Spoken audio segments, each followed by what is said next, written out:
네, 반갑습니다. 김행대학교 김성렬입니다. 오늘 말씀드릴 내용은 탄소 중립 그리고 전력계통의 변화에 대해서 말씀드리겠습니다. 일단은 앞으로 꽤 오랜 기간 동안 같은 목표를 가지고선 움직여야 되실 분들을 뵙게 되는 것 같아서 개인적으로 되게 기쁘게 생각합니다. 오늘 말씀드리는 내용들이 업무하시는 방향이나 이런 쪽에 좀 도움이 되셨으면 합니다. 일단 발표드릴 순서는 다음과 같은 구조로 말씀드리겠습니다. 먼저 탈탄소 추진 배경부터 말씀드릴게요.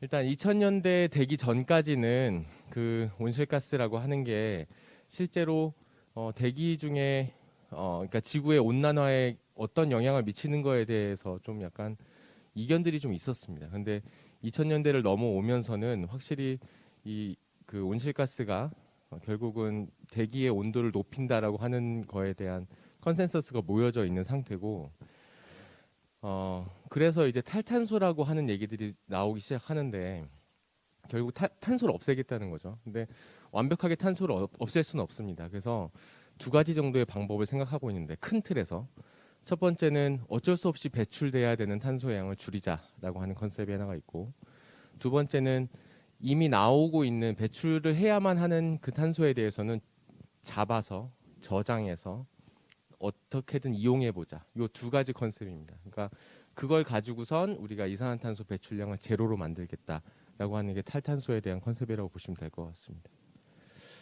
탈탄소를 왜 지금 추진 배경으로 왜 생각을 하고 있냐 하면, 지금 이건 올해 6월달, 7월달 때 거 재난 발생한 것만 지금 들고 온 건데요. 보시면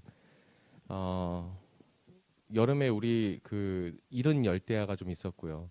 우리는 사실 사계절이 뚜렷한 편이고 재난으로부터는 비교적 좀 자유로운 국가 중에 하나이기 때문에 사실상 피부를 크게 많이 느끼지 못합니다. 근데 다른 국가들 보시면 50도가 넘는 국가들이 꽤 많이 나왔습니다. 올해 5, 6월 달에. 그리고 캘리포니아 같은 경우에 매년 산불 나고 있고, 그다음에 호주도 지금 산불 엄청나게 많이 났었고요.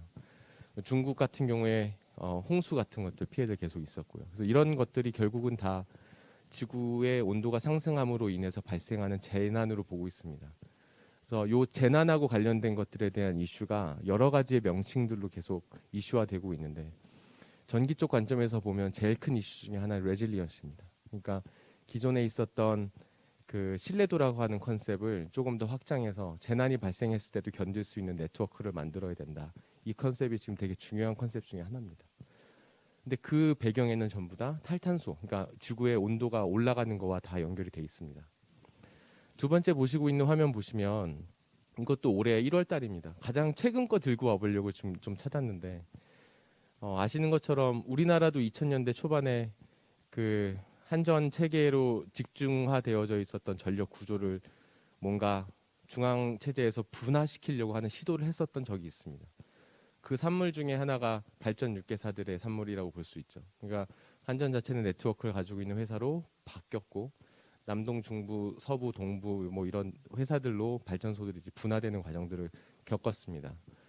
근데 이제 그 당시에 우리를 제외한 선진국이라 불리는 국가들은 대부분 다 일종의 중앙 집권들을 다 이렇게 철폐하는 구조들을 가지게 됐고, 그리고 우리가 통신사들을 선택했던 것 하고 있는 것처럼 전기요금을 사용하는 것들에 대한 그 어그리게이터들을 선택합니다. 그러니까 우리가 KT가 됐든 LG가 됐든 뭐 SK가 됐든 이런 걸 선택하는 것처럼 미국의 경우도 마찬가지입니다. 주마다 다 이제 어떤 발전사들이 분화가 돼 있고, 그 발전사들로부터 수용가와 두 개의 밸런스를 맞추기 위한 어떤 시장에 참여자가 또 존재하게 되죠.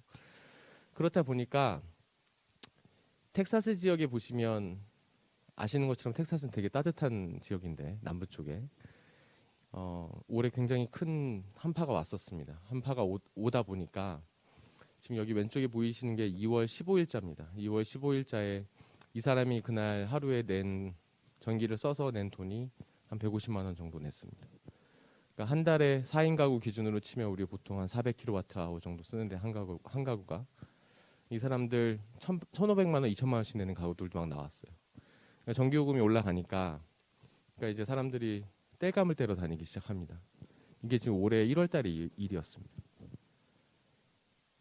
그래서 온도에 대한 한계치를 어디까지로 설정할 거냐에 대한 이슈가 계속 지금 정해지고 있어요. 예전까지는 2도까지는 우리가 한번 참아보자 이렇게 생각을 했는데 2도까지만 돼도 사실상 모히토에 가서 몰디브 한잔 하는 거 안 됩니다. 남태평양에 있는 나라들 다 이제 물에 잠기고 그렇게 되면 지금 예를 들면 뭐 서아시아 쪽에서 이주민들 발생하는 것 때문에도 문제가 되는데 국가 자체가 없어지는 상황들이 몇몇 국가에서 발생해 버리면 지구라고 하는 인류가 되게 큰 상황에 봉착하게 됩니다. 다른 페이지에 봉착하게 될 가능성이 높습니다. 그래서 이제 1.5도까지로 그러면 지구의 한계 온도를 설정하자라고 하는데 컨센서스가 최근에 모였습니다. 그래서 그 컨센서스에 국가들별로 기여하기 위해서 이거는 강제성이 사실상 없기 때문에 마치 우리 아리백 같은 것도 일종의 캠페인이지 않습니까? 그런 것처럼 국가가 우리가 어느 정도의 목표를 달성하겠다, 감축하겠다라고 하는 어떤 의향서를 제출하는 느낌입니다. 그래서 우리가 보통 이걸 이제 NDC라고 부르죠. 여러분들 잘 아시는 것처럼. 자, 근데 그래서 이제 그와 관련된 1.5도로 지구의 온도의 상승을 맞추려고 하는 관점에서 이제 여러 국가들 혹은 대륙들이 어떤 시도를 합니다. 그 중에 하나가 EU 쪽에서 7월 14일 날 그린딜, Fit for 50-50라고 하는 발표를 하면서 본인들이 55%까지 줄이겠다라고 하는 어떤 계획들을 발표하고 이번에 당선된 조 바이든 같은 경우에도 공약으로 2050년 탄소 중립을 선언하고 그다음에 시진핑 주석도 되게 공식적인 유엔 총회에 가서 본인의 국가가 가장 많은 탄소를 배출하는 두 개의 국가 중에 하나임에도 불구하고 중국이 인도 60년까지 탄소 중립하겠다고 선언합니다. 그리고 이제 총리가 바뀌긴 했는데 스가 총리의 경우에도 탄소 중립 선언했습니다. 그 이후로도 같은 스탠스 지금 유지하고 있습니다. 자, 이와 같은 체제 하에서 2021년 10월 달에 모든 국가들이 대체로 아까 말씀드렸던 온실가스에 대한 감축 의무를 조금 더 높이겠다라고 하는 의무량들을 제출을 했고요. 우리나라도 마찬가지입니다. 근데 이제 11월 달 이제 초 들어오면서 어떤 여러분도 아실 것 같은데 COP26라고 요 글래스고에서 기후 협의가 있었습니다. 이 일종의 합의입니다. 모인 이유는 딱 하나예요, 사실은. 2050년까지 그 1.5도로 한계치를 맞추려면 2050년까지는 석탄과 관련된 거 완전 퇴출. 여기에 합의하자고 모였습니다. 2주 동안 한 197개국과 한 4만 명 관련자들 다 모였는데 중국이 안 왔습니다. 중국의 시진핑이 안 왔어요. 그래서 이거는 제가 예전에 요거 준비하면서 이제 이게 COP26가 이제 이렇게 되니까 이 방향으로 잘 가겠구나 하고 밤에 누워서 이제 이어폰을 끼고 뉴스를 들으면서 자다가 요 뉴스를 듣고 다시 잠이 깼습니다. 안 됐네 이런 생각이 들었어요. 어쨌거나 그래서 그 중국의 담당자는 뭐라고 얘기했냐면 이게 왜 우리 책임이냐? 너네가 트럼프 때 5년 동안 이거 안 해서 지금 이거 다시 하고 있는 건데 왜 우리한테만 뭐라 그러냐? 이런 얘기를 했죠. 중국은 선진국들의 눈치를 보고 있습니다. 그리고 인도는 또 중국의 눈치를 보고 있고, 그리고 동남아권에 있는 국가들은 또 인도와 중국의 눈치를 보고 있습니다. 산업 체계의 강자의 서열 때문에 그런 것 같습니다. 어쨌거나 그래도 일단 합의를 한 상태는 석탄을 감축하는 거에 대해서는 합의했습니다. 그래서 아마도 예상하기를 2060년 정도를 기점으로 해서 아까 원래 설정하려고 했었던 석탄을 완전히 퇴출하는 것과 관련된 것들이 다시 합의가 이루어질 예정입니다. 이와 관련해서 국외에서 탄소 중립과 관련된 대응들을 하고 있습니다. 정책이나 중점 기술들 관련해서 한번 보시겠습니다. 미국 같은 경우에는 10대 중점 기술로 수송, 건축, CCS 쪽 그리고 재생에너지 원자력으로 설정을 하고 있고요. 여기서 얘기하는 원자력은 대형 발전 형태의 원자력은 아니고 소형 모듈 형태의 원자력, 그러니까 핵잠수함에 들어가는 원자력 같은 형태라고 보시면 될 것 같고요. 여기서 얘기하는 CCS는 아까 말씀드린 탄소를 재료로 만들 수 있는 두 가지 방안, 나온 탄소를 잡는다. 카본을 캡처하고 그다음에 저장하고 스토리지하고 사용할 방법을 찾는다. 유틸라이제이션 한다. 그래서 CCUS 혹은 최근에 이제 CCUS로 부르지만 과거에 한 10여 년 전부터는 CCS라고 하는 표현을 통해서 진행되어 왔던 기술입니다. 중점 기술로는 탄소 중립 건물이나 그 에너지 저장 장치에 대한 비용을 낮추는 부분들, 그리고 운송 부분에서 사용되는 연료들이 꽤 많은 양의 온실가스들을 배출하기 때문에 그런 것들을 저감하려는 노력들을 하고 있고, 그리고 또 나오는 얘기가 그린 수소와 관련된 얘기가 있습니다. 카본과 관련된 얘기 당연히 있고요. 그다음에 풍력 발전기는 아시는 것처럼 과거에는 산 같은데 이런 쪽에 많이 설치를 했었는데 점점 풍력 발전 자체는 대형화되면서 바다 쪽으로 나가고 있습니다. 그리고 태양광 같은 경우에도 아시는 것처럼 이제 수자원공사 자체에서는 민물 위나 바다 위에 깔려는 시도들을 많이 하셨던 걸로 알고 있습니다. 효율도 좋고 좋습니다. 근데 이제 그거 외에도 점점 이제 건물 쪽, 도시 안으로 들어오고 있습니다. 그러니까 태양광은 도시 안으로 들어오고 있고, 그다음에 풍력은 바다 쪽으로 나가고 있다. 큰 컨셉 안에서 그렇게 보시면 될 것 같습니다. 두 번째, 일본도 마찬가지입니다. 일본 보시면 얘네는 이제 그 3대 전략 중점 산업이라는 걸 설정했습니다. 전력 쪽하고 비전력 쪽 나누고 디지털 인프라로 해서 이제 세 개를 나눴고요. 재생에너지 부분을 한 5, 60%까지 가져가겠다. 원자력 화력을 유지는 하는데 일부 CCUS 아까 얘기했던 거 카본을 잡으면서 가겠다라고 하는 컨셉이 하나가 있고, 수소 암모니아라고 하는 새로운 형태의 일종의 발전 형태를 가져가려고 하고 있습니다. 그래서 기존의 석탄 화력 발전소에다가 암모니아를 섞어서 혼소하는 방식이나 아니면 LNG에다가 수소를 섞어서 혼소하는 방식, 이런 방식들에 대해서 고민을 하고 있습니다.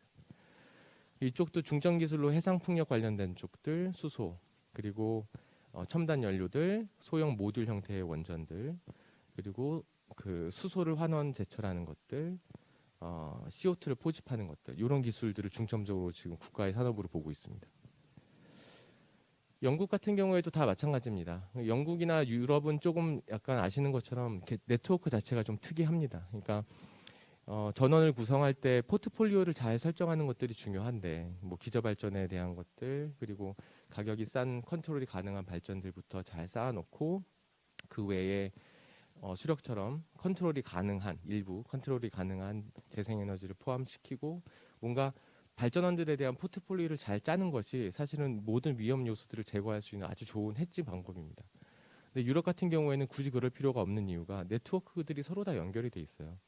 그래서 한쪽이, 예를 들면 프랑스 쪽이 강력하게 원자력을 바탕에 주면 뭐 스페인이나 이태리나 뭐 또 프랑스 일부분, 그러니까 와인이 유명한 지역들, 그쪽에서 태양광들이 아주 잘 바탕을 해주고, 북쪽에 스칸디나비아 반도 있는 쪽에 있는 물이 아주 좋은 곳들, 그쪽에서 또 수력을 바탕을 해주고, 그 다음에 영국과 프랑스 해협 사이에 있는 쪽에서 해상 풍력이 또 바탕을 해주고, 그래서 자원들에 대한 포트폴리오가 굉장히 좋고 거기에 러시아까지 붙어 있어서 그래서 굉장히 포트폴리오 아주 좋은 체계입니다. 그럼에도 불구하고 영국 쪽에서도 계속 이런 시도들을 하고 있습니다. 재생에너지를 높이려는 시도들. 그중에서 좀 의미 있게 볼 만한 건 50년 최종 에너지를 50% 이상 전기화하겠다라고 하는 계획을 잡고 있습니다.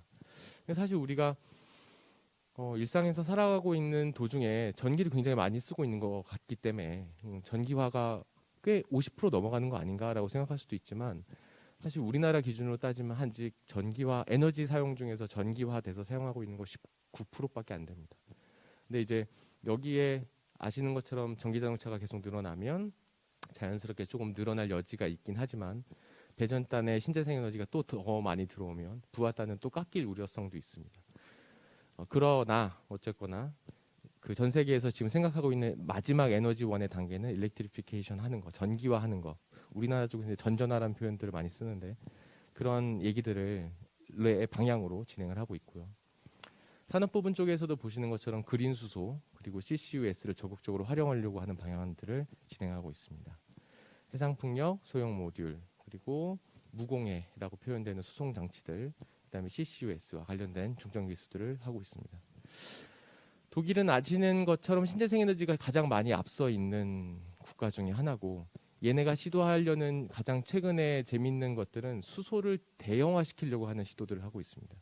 그거를 단순히 수소 생산을 어딘가 이동시키면서 수소 생산의 활용처를 찾는 게 아니고 파이프라인으로 연결해가지고 뭔가를 시도하는 것들을 진행하고 있고 일본도 사실 최근에 마찬가지의 트렌드들이 있습니다. 그 외에 이제 실증 프로젝트들이 엄청나게 많이 진행되고 있고요. 물론 사이즈는 예전에 대형 발전기들을 짓는 것과 비교하면 사이즈가 그렇게 크진 않습니다. 그러니까 지금 현재 단계에서 일어나고 있는 실증들은 대부분 프로토나 2025년도 혹은 2030년도에 실증을 하려고 하는 준비 단계라고 보시면 될 것 같습니다. 각가지 국가들에서 지금 탈탄소와 관련된 여러 가지 시도들을 하고 있다라고 보시면 될 것 같고요. 이건 간단히만 보고 넘어가겠습니다. 자, 일본의 지금 해상풍력 발전 프로젝트들 진행을 하고 있고요. 사이즈는 그렇게 크지는 않습니다. 뭐 100메가에서 한 20메가 정도의 해상풍력 발전 단지들 건설하고 있고 국내 같은 경우에도 사실 이거보다 훨씬 더 크게 준비하고 있습니다. 여러분들 잘 아시는 여수 밤바다 그 여수 쪽에서부터 시작해서 지금 신안 쪽 따라서 그 바닷가 쪽에 400메가에서부터 6기가짜리 발전소에 대한 해상풍력 단지를 짓는 거에 대한 국가의 허락은 떨어진 걸로 제가 알고 있고 사업자들을 어떻게 선정하느냐에 대한 이슈가 좀 남아 있는 걸로 알고 있습니다. 독일 같은 경우 아까 말씀드린 것처럼 이 수소를 실제로 사용할 수 있는 인프라에 대한 구축을 해서 이 진짜 활용처들을 찾으려는 시도들을 하고 있고요. 국내의 이제 탄소 중립과 관련된 대응으로 넘어가 보도록 하겠습니다. 지금까지는 이제 국외의 상황들을 좀 보셨는데요. 구글에 보면 2004년도부터 처음 이제 구글이 생기면서 데이터베이스를 축적을 하고 있습니다. 그래서 저희가 구글 트렌드라는 걸 검색을 해보면 그 안에 사람들이 어떻게 검색을 했는지를 확인해 볼 수가 있습니다. 보시면 17대 대통령이니까 이명박 대통령이죠.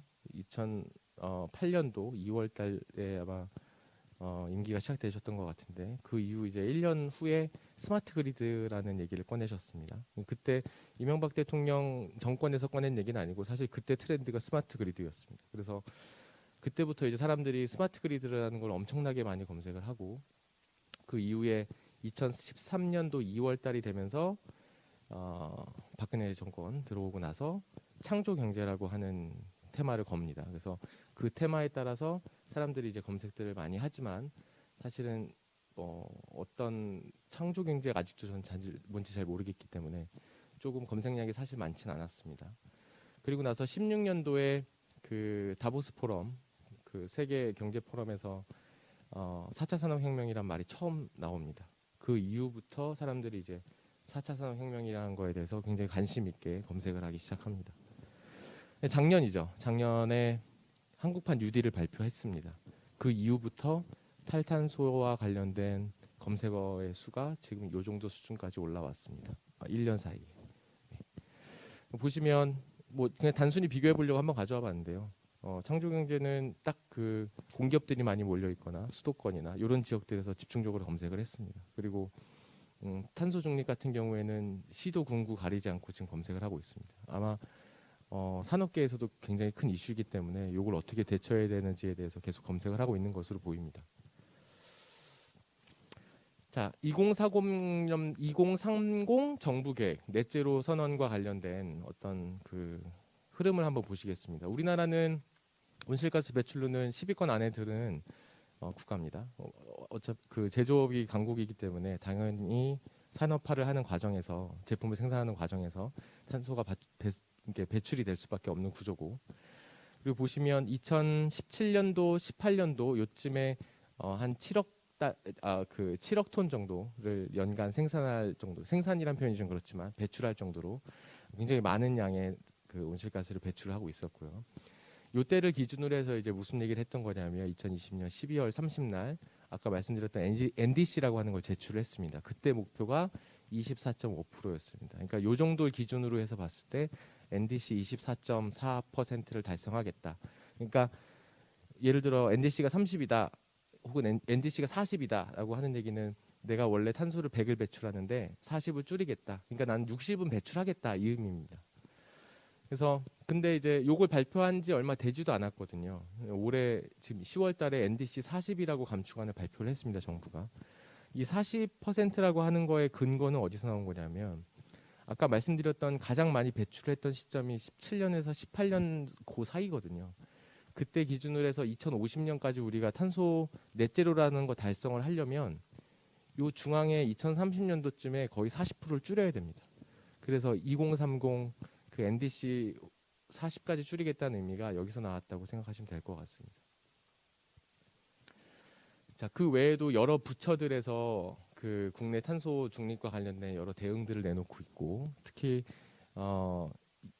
탄소 중립하고 관련된 기술 로드맵들을 만들고 있습니다. 그 과학기술부, 그러니까 과기부 쪽하고 키스텝, 캐텝 이쪽에서 탄소 중립위원회를 통해서 요 기술혁신 전략 로드맵을 만들고 있고, 이 로드맵을 만드는 이유는 정부의 예산을 R&D를 포함한 정부의 예산을 어디다가 몰아줄 거냐에 대한 그림을 그리고 있다고 생각하시면 될 것 같습니다. 그래서 분야를 쪼갰습니다. 분과를 이렇게 한 10여 개 정도의 분과를 쪼개서 한 100여 분 정도의 전문가들이 모여서 이 로드맵을 만들고 있고, 저는 이 에너지 통합 분과에 소속돼서 지금 로드맵을 만들고 있습니다. 국내 탄소 중립에 대한 대응 현황 중에 그 정책 에너지, 그러니까 재생 에너지에 대한 정책 변화를 크게 보시면, 큰 틀에서만 보시면 원래 당근책으로 FIT를 쓰고 있었고, 그러다가 당근책으로 안 되니까 당근책을 굳이 이제 쓸 필요가 없어지니까 일종의 약간 그리드 페리티가 살짝 보이기 시작하니까 RPS를 쓰기 시작합니다. 신재생 에너지 의무 할당제라고 하는 지금 현재 쓰고 있는 구조죠. 거기에 채찍만 줄 수는 없으니까 당근을 조금 더 줍니다. 이게 REC죠. 이 구조에서 이제 여기다 하나 더 더해서 진행하려고 하는 게 CHPS입니다.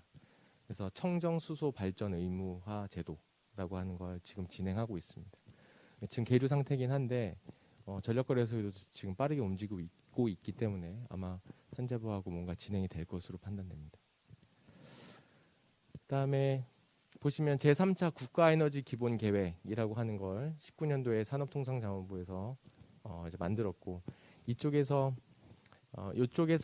보면 그 신재생 에너지 확대 보급과 분산 에너지 활성화에 대한 얘기들을 주로 했습니다. 이때부터 나오기 시작했던 여러 가지 사업들이 있는데 그 중에 하나가 가상 발전소랑 관련된 얘기들.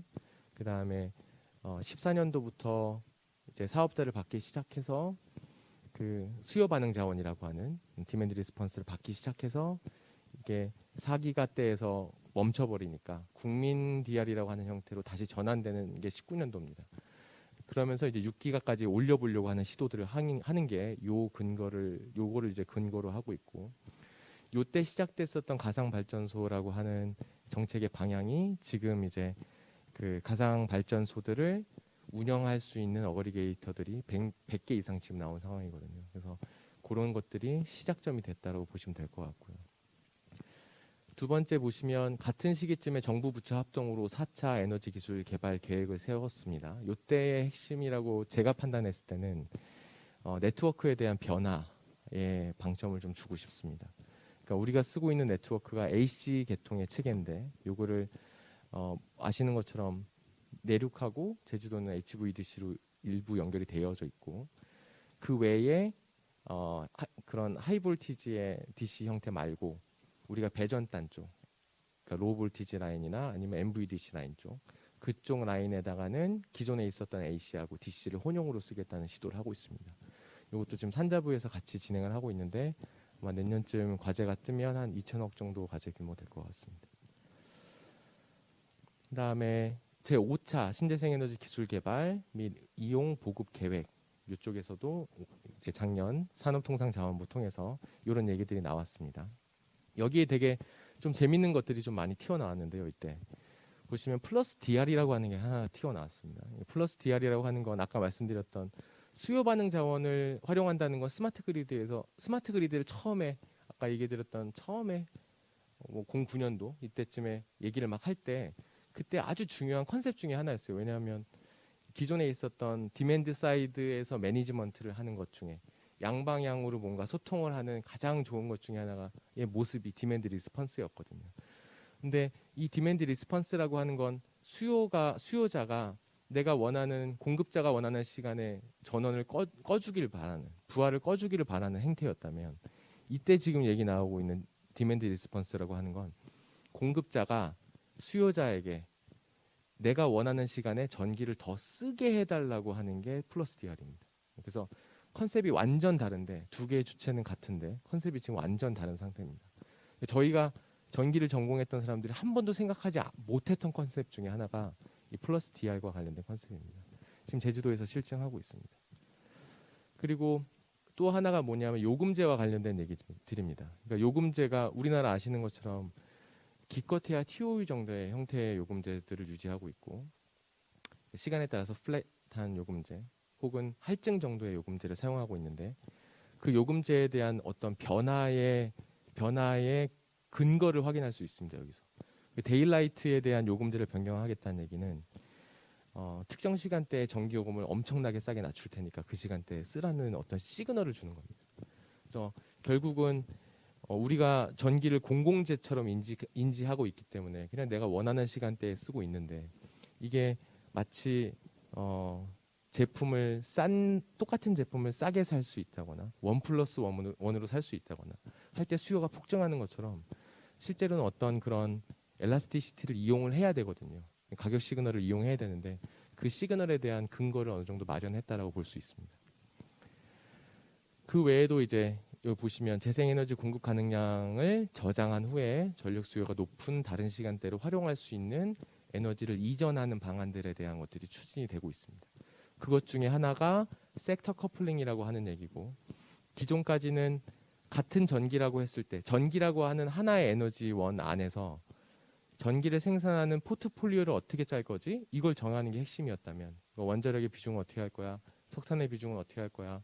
신재생 에너지의 비중은 어떻게 할 거야? 이게 중심이었다면 지금은 여기서 이걸로 안 되니까 하나 더 확장하고 있는 게 섹터 커플링입니다. 그러니까 기존에 있었던 전기 말고 또 가스도 자기네들끼리 돌아가고 있었고 열도 자기네들끼리 돌아가고 있었는데 그 모습이 우리나라를 기준으로 따지면 가스공사가 있었고 한국전력공사와 발전을 하는 회사들이 또 있었고 그다음에 지역 난방공사가 또 있었고 이런 형태로 이게 돌아가고 있었던 섹터들이 다 묶이고 있는 과정이라고 보시면 됩니다.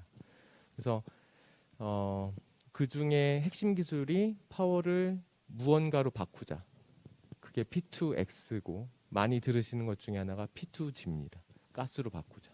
그게 수소와 관련된 얘기입니다. 그래서 P2X의 컨셉이 P2G의 컨셉으로 이어진다라고 생각하시면 될 것 같습니다. 요거는 올해 6월 달에 그 산업통상자원부에서 이런 그 전략에 대한 것들을 발표를 했고요. 그리고 여기서 이때부터 계속 그런 얘기들이 나옵니다. 부문 간에 대한 결합, 섹터 커플링과 관련된 얘기들. 이 섹터 커플링을 하려면 필연적으로 뭐가 필요하냐면 수소가 필요합니다. 여기서 얘기하는 수소는 수소화한 수소가 필요합니다. 그게 그린 형태가 됐든 블루 형태가 됐든 현재 시점에서 그렇게 중요한 것 같지는 않습니다. 다만 섹터 커플링이라고 하는 컨셉 안에서 움직이는 수소는 대체로 그린 수소이긴 합니다. 그리고 VPP에 대한 것들도 이건 이제 어느 정도 실증을 하기 시작하는 단계로 보시면 될 것 같고 가상 발전소의 컨셉이죠. 그리고 또 하나는 S&P 외에 어떤 추가적인 인센티브를 지급하려고 하는 시도들이 있습니다. 그러니까 이거는 뭐 때문에 그러냐면 재생에너지 형태의 발전기들은 대체로가 아니죠. 거의 9할 9푼이 1메가 이하에 있는 발전기들인데 그 발전기들이 너무 여기저기 상계에 있는 상황에서 용량이 얼마 안 될 때는 상관이 없었는데 이게 너무 많이 늘어나면 마치 제주도처럼 엄청 많이 늘어나면 그러면 네트워크에 영향을 심각하게 줍니다. 여러 가지 의미에서 영향을 주는데 기존에 있던 발전기들의 이너시아에 문제를 주기도 하고 그다음에 잉여 전력이 생산되는 상황에서 다른 발전기와의 컨트롤의 밸런스의 문제가 발생을 하기도 하고 그런 문제들이 발생을 하기 때문에 재생에너지를 마치 포집해서 이거 일종의 VPP이긴 하지만 재생에너지를 포집해서 내가 얘네를 하나의 컨트롤할 수 있는 전원처럼 쓰겠다. 원자력 발전처럼. 그래서 얘네를 1기가까지 모으겠다는 게 정부의 지금 입장입니다.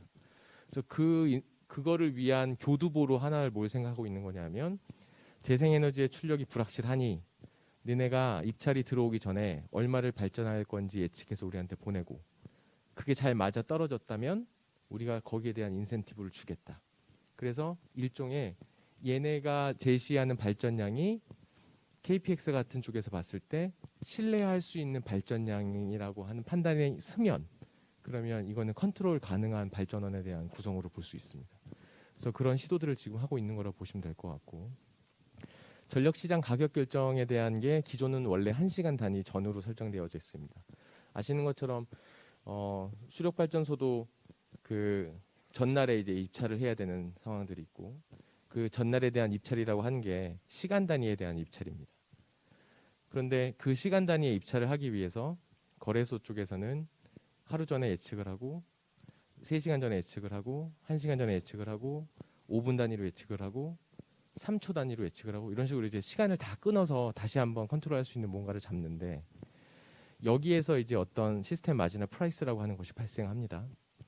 그런데 이거에 대한 단위를 5분에서 15분 단위로 바꾸겠다는 얘기입니다. 그러니까 쉽게 얘기하면 우리가 이제 수력 발전소에 대한 입찰을 들어갈 때 시간 단위에 대한 입찰을 들어가는 게 아니고 5분 단위나 15분 단위 입찰을 들어갈 개연성이 생겼다는 얘기입니다.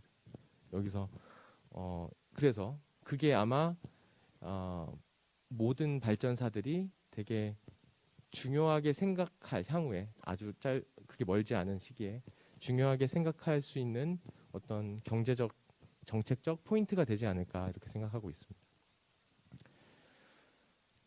이거는 이제 9차 전력 수급 기본 계획에 대한 얘기입니다. 이거 작년 12월 달에 9차 전력 수급 기본 계획이라는 게 발표가 됐죠. 2020년도 이전에는 사실 그 전력 수급 계획이라고 불렀습니다. 기본이 빠져 있었어요. 왜냐하면 계획한 대로 다 했거든요. 그래서 그냥 한전 쪽에서 뭔가를 만들어서 그 발전원에 대한 구성들을 전력 수급에 대한 계획을 그냥 세웠습니다. 근데 이제 2000년도 넘어가면서부터는 이게 그냥 발전만 세우는 그런 계획이 아니게 돼버렸거든요. 그래서 그때부터는 기본이라는 얘기를 붙이기 시작하면서 범부처로 이렇게 뭔가를 만듭니다. 계획을 만들고. 재밌는 건 보시면 2010년도부터 지금 2019년도까지의 데이터인데, 전력에 대한 소비량은 이렇게 증가하는 것처럼 보이는데 이 증가율을 보시면 10%대 증가에서부터 지금 17년도에 2.2까지 떨어졌다가 재작년이죠. 코로나 터지기 딱 전에 그때는 마이너스 1.1까지 떨어졌습니다. 작년 거 2020년도 거 데이터 지금 확인해 보고 왔는데 마이너스 2.2까지 떨어졌습니다. 올해는 어떻게 될지 모르겠어요. 근데 이게 뭐 여러 가지 이유가 있겠죠. 그러니까 수요량이 지금 꺾이고 있다는 얘기고, 이 얘기는 기존에 더 이상 제어 가능한 형태의 석탄 발전기를 안 지어도 되는 거에 대한 근거로 활용됩니다. 그리고 또 하나 매일매일 그 한전 사이트나 이런 데 쪽에서 보시면 그 한 30% 정도의 여유가 발생하거든요. 그래서 그런 것들만 봐도 더 이상의 석탄과 관련된 어떤 발전소들을 지을 만한 현재 상황에서는 필요는 없지 않나, 이런 생각이 담긴 게 9차 전력 수급 기본 계획이었고요. 여기 보시면 그 계획을 그대로 보여주는 게 요 계획서에 나와 있는 2020부터 2034까지, 그러니까 이게 15년 계획씩 세워지니까 2020년도부터 34년도까지의 계획을 세우는 건데, 발전원에 대한 구성이 요 보고서에, 요 계획에 근간을 담아내고 있습니다. 그대로. 원전은 22년도에 조금 늘었고 3기가 늘었고, 한 8년쯤 후에 6기가가 줄고, 그 다음에 34년도에 1기가 정도가 더 줄어듭니다. 그러니까 여기서 잠깐 늘어나는 거는 그 이전에 8차 때, 7차 때, 6차 때 세워나왔었던 기록, 그 계획들 중에 원전에 대한 것들이 이미 시행이 됐기 때문에 자연스럽게 늘어난 거고, 그 이후에는 노후 발전기들을 퇴출시키겠다는 의미로 보시면 될 것 같고, 석탄 쪽도 마찬가지로 잠시 늘었다가 줄어드는 태세를 보실 수 있고, LNG 같은 경우에도 LNG는 거꾸로 계속 늘어나죠. 요거는 제어 가능한 콜베이스의 발전기 중에서는 가장 탄소 배출량이 적기 때문에 LNG는 계속 가져가려고 하는 것 같습니다. 그 다음에 신재생 에너지 쪽 보시면 지금 그 수력까지 포함했을 때 한 20에서 23.5, 그 제주도에도 한 1기가 정도 깔려 있고, 그런 것들 다 합쳐서 29기가, 그 다음에 30년도에 60기가, 34년도에 78기가, 이거 설비 용량으로 본 겁니다. 이 정도까지 늘리겠다는 거죠. 그러니까 작년 기준으로 따지면 거의 4배 수준까지, 15년 사이에 4배 수준까지 늘리겠다는 얘기고, 이 계획 자체가 사실 어마어마한 겁니다. 근데 보시면 실효 용량은 또 달라요. 그러니까 원전, 석탄, LNG는 이 정경 용량 자체가 실효 용량입니다. 제어가 가능하니까. 근데 신재생은 원래 자기가 가지고 있는 정경 용량 대비 한 8분의 1, 7분의 1? 요 정도 수준의 실효 용량으로 봅니다. 예전에는 실효 용량이라는 표현을 안 쓰고 캐패시티 팩터라는 말을 썼었는데 10여 년 전에는. 지금은 확실히 어떤 값을 딱 정한 것 같습니다. 용량, 설비 용량이 딱 정해지면 대략적인 실효 용량이 얼마가 나올 것이다라고 하는.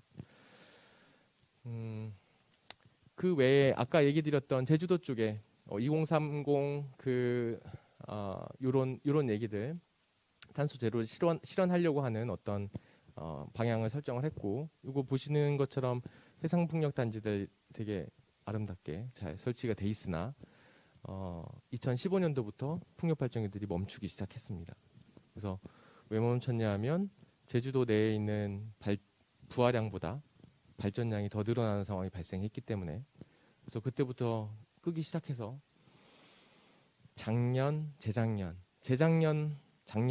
작년에만 풍력 발전기를 한 77번 껐어요. 77번 껐고 올해는 아마 200번 자연스럽게 넘어갈 것 같고요. 200번을 끈 겁니다. 풍력 발전기를. 전력이 생산되고 있는데 네트워크에 물리질 못한 겁니다. 그러면 이렇게 생각할 수 있어요. 제주도 내에도 다른 발전기들이 있을 텐데, 석탄화력 발전기가 있는데 왜 굳이 풍력만 껐을까? 풍력은 에너지가 생산되면 걔가 그냥 생산되도록 두면 석탄화력을 안 돌리는 게 더 나은 거 아닌가? 이렇게 생각할 수 있지만 어떤 문제가 있냐 하면 제주도도 마찬가지고 요즘에 부하의 패턴이 점심때 쪽에서 피크 치던 게 저녁 때 시간대로 많이 이동을 했죠. 이동을 했고 제주도의 구성상 석탄화력 발전기들이 한 10대 정도가 있는데 크게는. 근데 걔네들의 사이즈가 그렇게 작지는 않습니다. 그렇다 보니까 걔네 중에 하나라도 꺼버리면 걔는 다시 기동하는 데 시간이 최소 4시간에서부터 10시간까지 걸리면, 그러면 내가 풍력 발전기를 넣으려고 화력 발전기를 꺼버리면 저녁 시간대 피크가 치는데 거기를 대응이 안 될 상황이 발생하기 때문에 어쩔 수 없이 지금 풍력 발전기들을 끄고 있습니다. 그렇다 보니까 제주도는 지금 그 생각을 하고 있는 거예요. 요거 가지고 풍력 발전기를 네트워크에 못 물리느니 여기서 발생되는 잉여 전력을 수소화하자. 그 시도를 제주도에서 지금 처음 몸으로 느낀 겁니다. 걔네가. 걔네 입장에서는 한 15% 정도까지 들어온 거예요. 전체 전력에. 그 신재생이.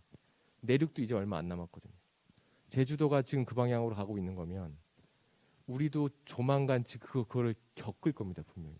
아까 보신 것처럼 20기가 정도의 신재생 에너지가 35년도에 80기가까지 늘어나 버리면 실효 용량이 어느 시간대에 칠지 모르는데, 그렇게 되면 대형 석탄 발전기를 끌 수는 없으니 자연스럽게 신재생 에너지와 관련된 것들을 끌 테고, 그렇게 되면 그때 버려지는 에너지를 뭔가 다른 형태로 전환하려는 시도를 할 거고, 현 시점에서 가장 쉽게 전환할 수 있었던 건 배터리였는데, 전기를 저장하는 장치였는데, 그 전기를 저장하는 배터리의 형태가 가격도 사실 잘 안 떨어지고 2차 단에다 물리려고 하면 FR로 썼을 때 3천억씩 들어가고, 그러니까 효용성이 없다라고 판단을 하고 일부에서 시도는 하고 있지만 이걸 다른 방향으로 전환하려고 하는 시도를 하고 있는 겁니다.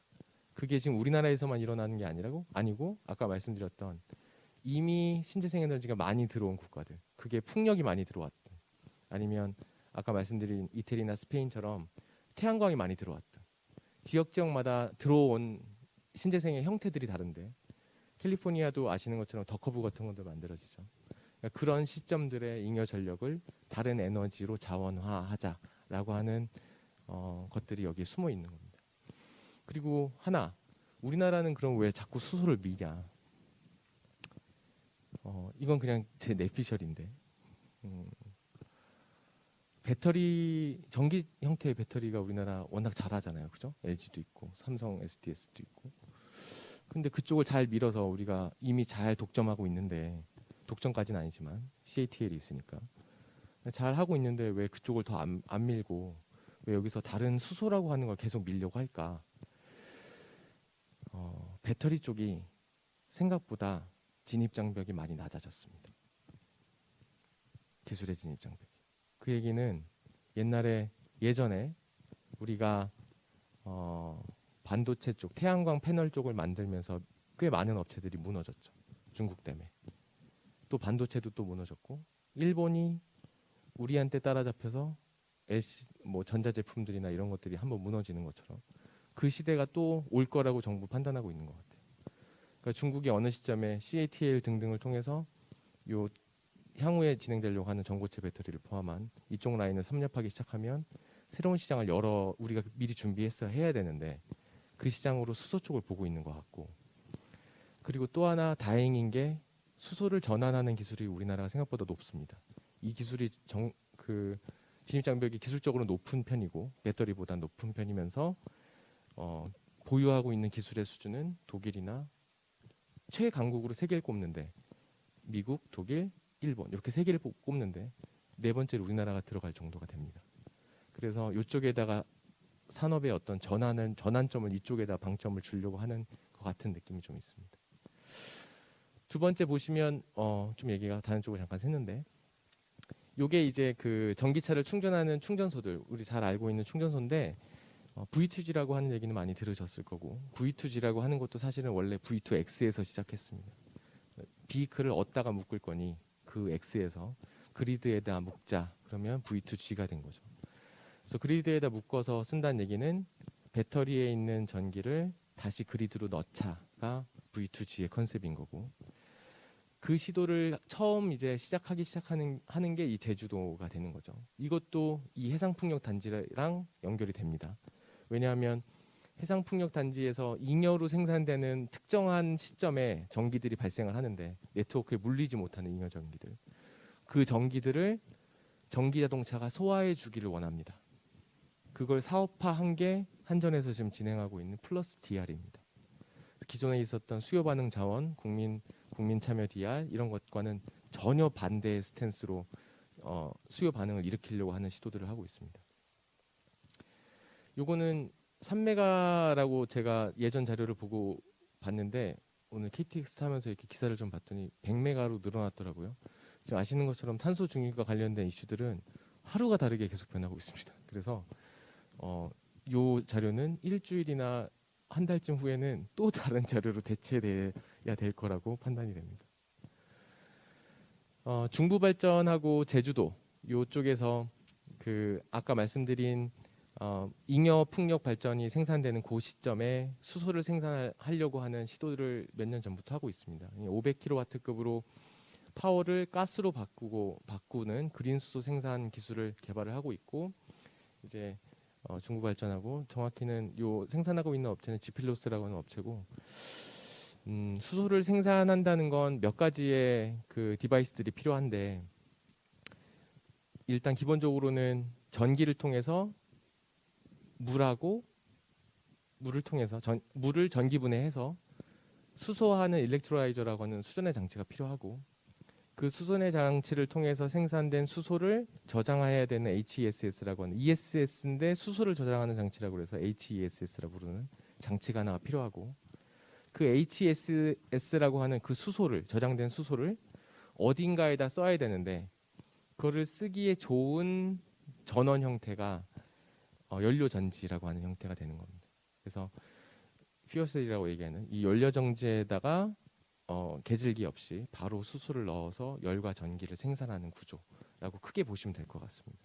그 중에서 이쪽에서 지금 시도하고 있는 건 잉여 전력으로 수소를 계속 생산하는 작업들을 하고 있고, 그 수소화된 걸 다시 전기화한다라고 하면 제가 이쪽 자료를 통해서 봤을 때는 한 55kW 정도의 전기가 들어가면 다시 물로 바꿨다가 다시 전기화하면 한 13에서 15kW 정도, 그 정도의 변환 효율이 생깁니다. 두 번의 변환이 있기 때문에 그런 시도들을 지금 하고 있습니다. 제주도 쪽에서.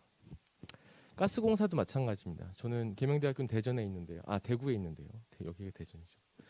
대전에 있는데 가스공사도 요 파이프라인들 이용해서 수소를 활용하려고 하는 시도들을 지금 하고 있고요. 보이지 않는 싸움이 있습니다. 가스공사가 결국은 에너지를 전기와 가스와 열이 서로 불가침의 영역처럼 이제 공기업들이 운영을 하고 있었고, 산업계도 약간 불가침의 영역처럼 서로 약간의 믹스는 있을 수 있지만 이렇게 운영을 하고 있었는데, 이게 지금 나오는 정책들의 방향이나 탈탄소라고 하는 큰 틀에서 보면 계속 다 어디로 가고 있냐면 에너지가 다 하나로 묶이고 있습니다. 이렇게 거대 에너지를 관리할 수 있는 어떤 주체가 발생하지 않을까 이런 생각을 하면서 보고 있고, 그런 고민들을 한전 쪽에서 들어보면 그쪽도 어떻게든 이걸 수소 쪽을 가스 쪽을 자기가 품을까라고 하는 고민을 하고 있고, 가스공사가 대구에 있으니까 또 그쪽에서 또 얘기를 들어보면 어떻게든 여기서 생산된 수소나 가스로 이걸 전기화해서 우리가 팔아먹을 수 있을까, 이거를 계속 또 고민을 하고 있습니다. 네. 그리고 그래서 이제 전력공사 쪽에서는 오픈엠지라고 해서 요 실증 사업을 2년 전부터 진행을 하고 있고, 개방형 에너지 커뮤니티라고 하는 시스템입니다. 울산 테크노파크 쪽과 울산 테크노파크 있는 쪽에 그 유니스트도 있고, 또 주거 단지들도 좀 있고, 산업 단지들도 당연히 있고, 그래서 그 부하의 구성 요소가 굉장히 좋습니다. 그래서 그런 요소들을 통해서 전기 그리드하고 가스 그리드를 서로 섹터를 커플링했을 때 어떤 효과들을 볼 수 있는지에 대한 테스트를 진행하고 있고, 요 내용에 저도 같이 포함해서 지금 올해 차로 끝나는 과제를 진행하고 있습니다. 탄소 중립을 위한 주요 기술들 간단히 보시겠습니다. 네. 부문별 탄소 배출량은 에너지 전환 쪽, 산업 쪽 6개의 그 구분을 나눌 수가 있고, 그 중에서 에너지 전환 쪽과 관련된 게 한 37% 정도의 비중을 차지하고 있습니다. 중점 기술로 지금 보고 있는 아까 말씀드렸던 구분 6개 중에서 우리는 이제 에너지 전환 쪽에 관심이 있으니까 요 산업부터 환경 쪽까지만 간단히 보고 뒤쪽으로 넘어가겠습니다. 첫 번째 산업 쪽에서는 이런 쪽들이 이제 전기를 많이 쓰는 산업들이 되겠죠. 설강, 석유화학, 정유, 시멘트, 반도체 이런 라인들이 전기를 굉장히 많이 다소비하는 지역들이고, 특히 철강 같은 경우에는 뭐 포스코가 됐든 아니면 현대제철이 됐든 이쪽에서 부생가스라고 하는 게 생산이 돼요. 제철을 하는 과정에서. 그래서 그 부생가스라고 하는 게 아주 좋은 연료로 활용이 가능한데, 최근까지만 해도 이 부생가스를 어떻게 했냐 하면 제철소들이 제철하는 과정에서 발생된 부생가스를 그 제철소 내에 지어놓은 발전기에다가 넣어서 전기를 생산하고, 그 생산된 전기는 한전에 팔고, 그 다음에 자기네가 제철하는 과정에서 필요한 전기는 한전에서 사오고, 이 구조로 지금 하고 있었는데, 최근에 그러니까 자회사를 하나 만든 거죠. 발전 자회사를. 근데 최근에 이게 바뀌었습니다. 탄소 가격 때문에.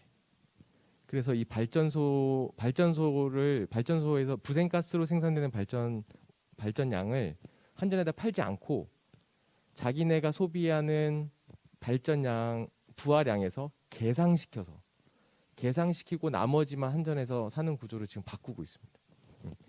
이게 다 탄소 비용을 포함시키다 보니까 그거보다 이게 더 이익이 될 거라고 판단하고 있습니다. 두 개 회사 모두.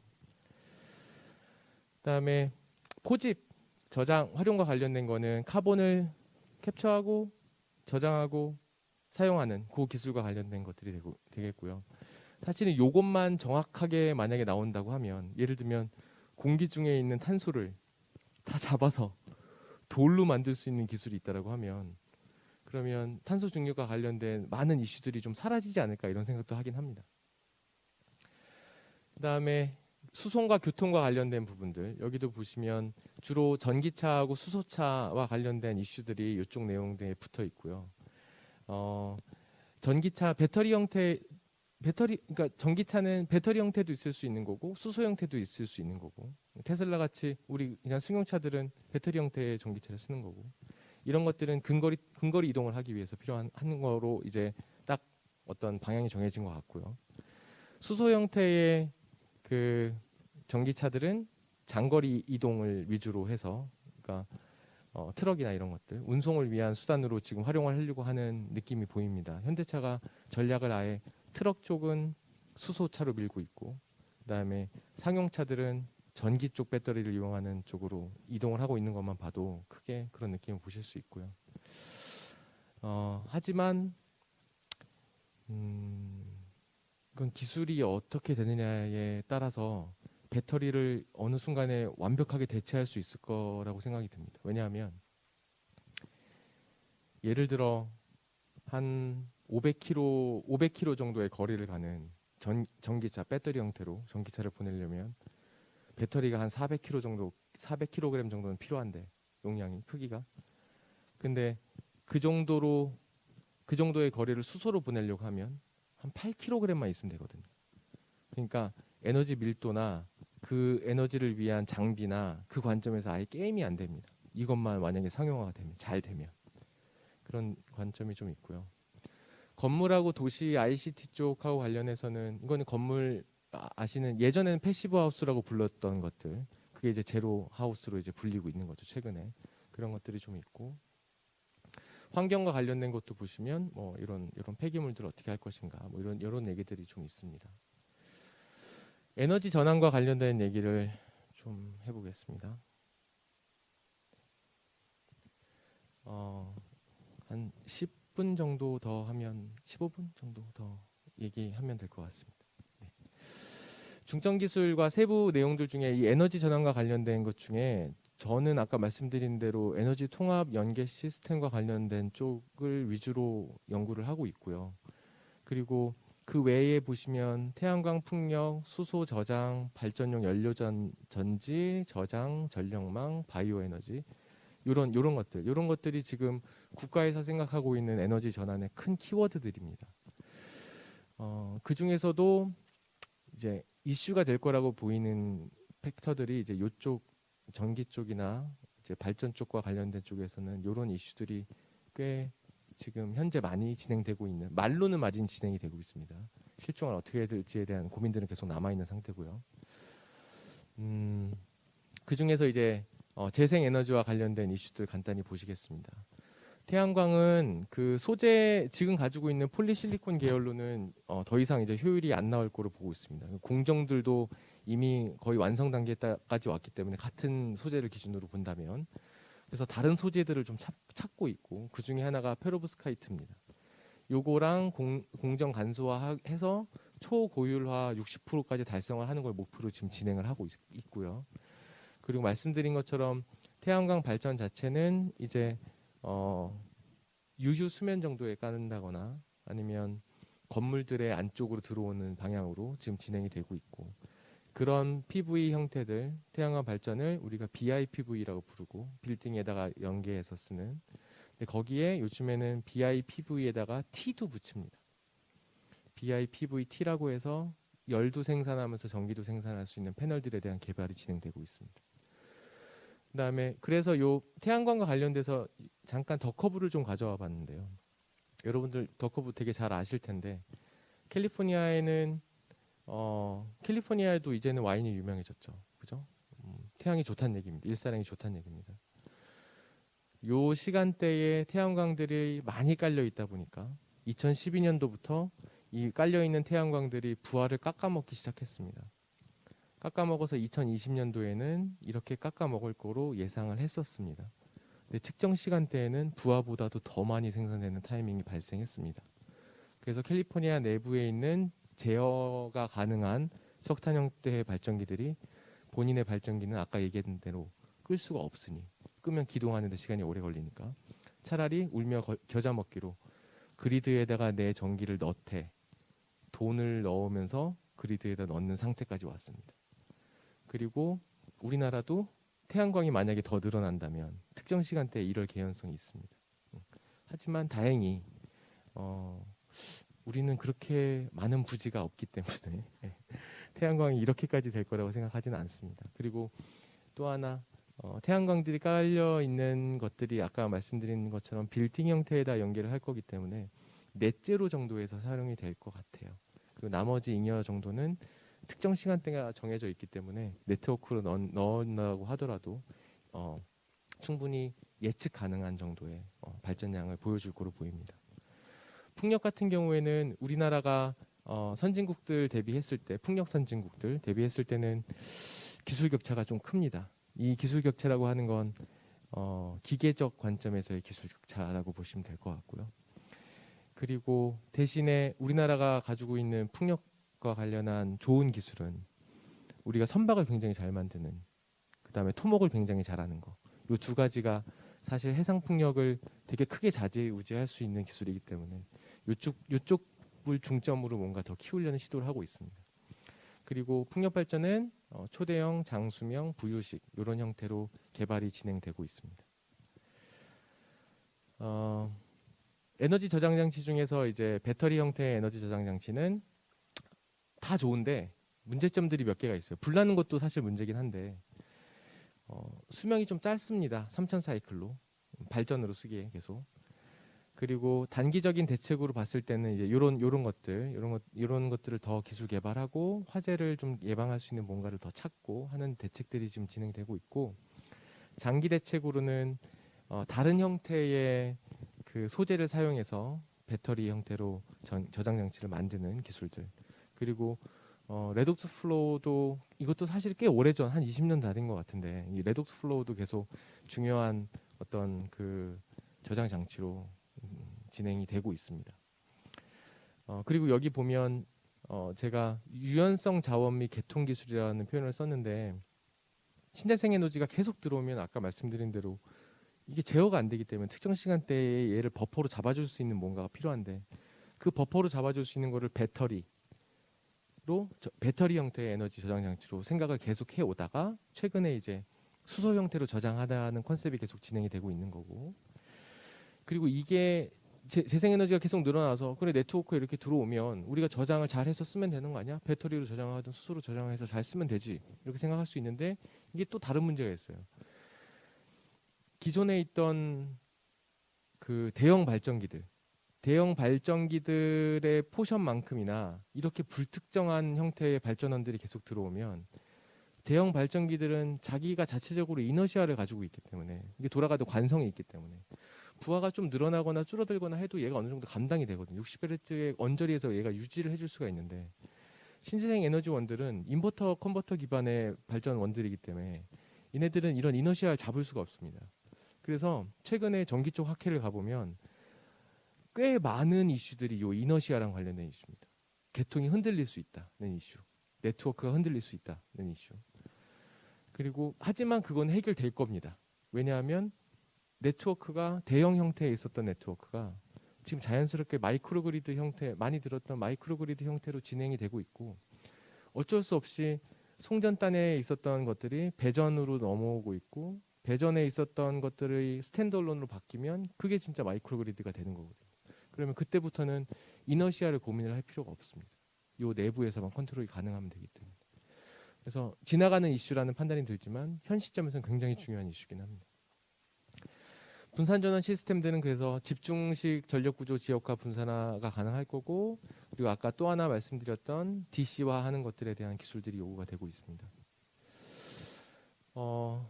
그래서 P2 다중 에너지 네트워크라고 하는 기술은 요 에너지 간헐적 특성을 가지고 있는 이 에너지원들을 개통의 안정도, 이너시아를 향상하는 데에 활용할 수 있는 기술로 보고 있고, 그 핵심에는 아까 말씀드린 파워를 무언가로 바꾸는 거, 그 기술이 얘기가 되고 있고요.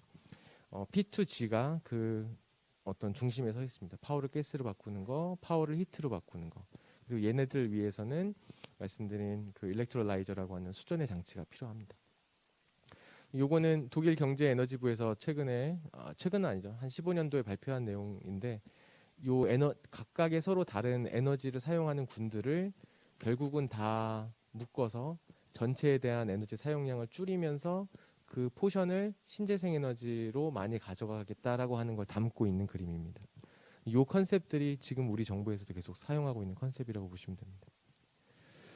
요거는 아까 그 섹터를 묶는 거, 전기하고 가스하고 열에 각각이 다 독립적으로 운영되고 있는 섹터들을 서로 묶으려면 어떤 디바이스들이 필요하고, 그 어떤 디바이스들이 어떻게 에너지 컨버팅을 통해서 아웃풋으로 이어지는지에 대한 개념도를 나타낸 겁니다. 최근에 저희가 저하고 그 덴버에 있는 교수하고 둘이 작성해서 만든 논문입니다. 섹터 커플링 관련된 기술들 최근 진행됐거나 제가 진행하고 있는 내용들만 간단히 위주로 말씀드리고 마지막 발표 마치도록 하겠습니다.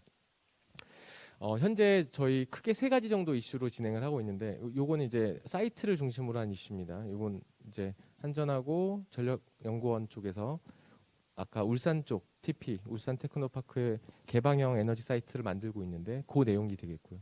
마이크로그리드 3개로 구성해서 요 세 개의 네트워크를 구성을 하되 전기가스를 묶어서 재난이 발생했을 때 서로 에너지를 스와핑할 수 있는 구조를 만들고, 그 구조의 핵심 안에는 에너지 허브라고 하는 걸 만들어서 어느 위치에 어떤 디바이스를 어느 용량으로 깔면 특정 시간대에 문제가 생겼을 때 이걸 어떻게 서로 저장했었던 에너지를 서로씩 교환시켜서 그 네트워크의 신뢰도를 높일 것인가라고 하는 컨셉이 되겠습니다.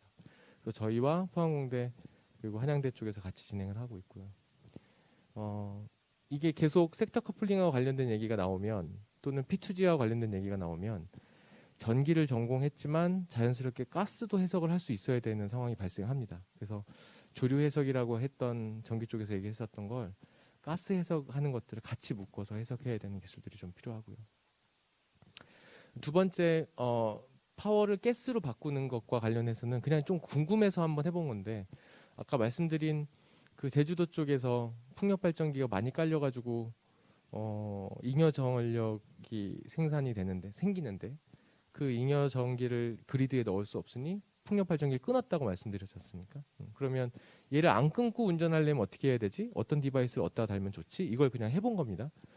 그래서 대상은 아시는 에워릅 쪽에 풍력 발전 단지가 있는데, 거기에 PV가 이 정도 깔려 있고 윈드 터빈이 이런 종류로 이 정도의 사이즈로 깔려 있습니다. 그랬을 때 설비에 대한 비용이나 운영 비용을 고려했을 때는 어떤 용량을 깔면 될까를 본 거고, 두 번째는 최대한 풍력 발전기를 한 번도 안 끄고 운전을 하려면, 즉 잉여가 생겨도 이걸 다 수소화할 수 있는 장치를 갖추려면 어느 정도 사이즈의 장치들이 들어와야 되지를 분석해 본 게 되겠습니다. 그게 양극단의 얘기입니다. 그러니까 내가 돈을 아끼기 위해서, 그러니까 생산량에 대한 걸 극대화하기 위해서 하는 포인트가 있고, 하나는 풍력 발전기를 최대한 안 끄면서 잉여 전력을 생산하려는 두 개의 관점이 있습니다. 그 두 개의 관점의 어딘가에 이 네트워크를 운영하는 사람이 의사 결정을 하겠죠. 그게 파레토 프론트 최적화입니다. 두 개에 대한 시나리오에 따라서 설비들이 막 움직이는 겁니다. 시간에 따라서 언제 충전을 하고 언제 방전을 하고, 배터리 저장 장치가 언제 충방전을 해서 그걸 다시 수소화하는 장치에 활용이 되고, 막 이런 것들을 다 넣어놓은 결과가 이런 식으로 나오게 됩니다. 세 번째, 이제 그린 수소를 생산하려고 하는 큰 컨셉에서 한번 그림을 좀 그려봤는데요. 이 그림은 이쪽에 보시면 신재생 에너지와 관련된 어떤 전원 설비들이 쭉 있고, 여기서 생산된 전기를 원래 있었던 그 부하라고 하는 건 산업용 부하가 될 수도 있고, 농업이나 상업이나 그냥 주거용 부하가 될 수도 있는데, 그쪽에다 넣어줄 수도 있고, 또는 수소로 생산을 할 수도 있고, 그럼 여기서 생산된 수소는 다시 산업용으로 들어갈 때는 아리백을 통해서 이동을 시킬 수 있고, 다행히 우리가 가지고 있는 수전의 설비나 수소의 저장 장치들이 산업단지에 가까이 있다면 파이프라인을 통해서 공급할 수 있겠지만, 그렇지 않다면 수송을 통해서 이동을 해야 되는 상황이 발생할 수는 있습니다. 그리고 전기도, 히트도 이런 식으로 산업단지 쪽에서도 많이 필요하기 때문에 이런 식으로 공급을 할 수 있고요. 또 하나는 이 내추럴 가스 쪽을 통해서도 계질기를 통해서 얘를 다시 수소화 시킬 수 있습니다. 그런 내용들에 대한 것들이 포함되어 있는 전반적인 그림이 이런 컨셉이라고 보시면 될 것 같습니다. 수소화를 하려면 이게 이제 마지막 페이지입니다.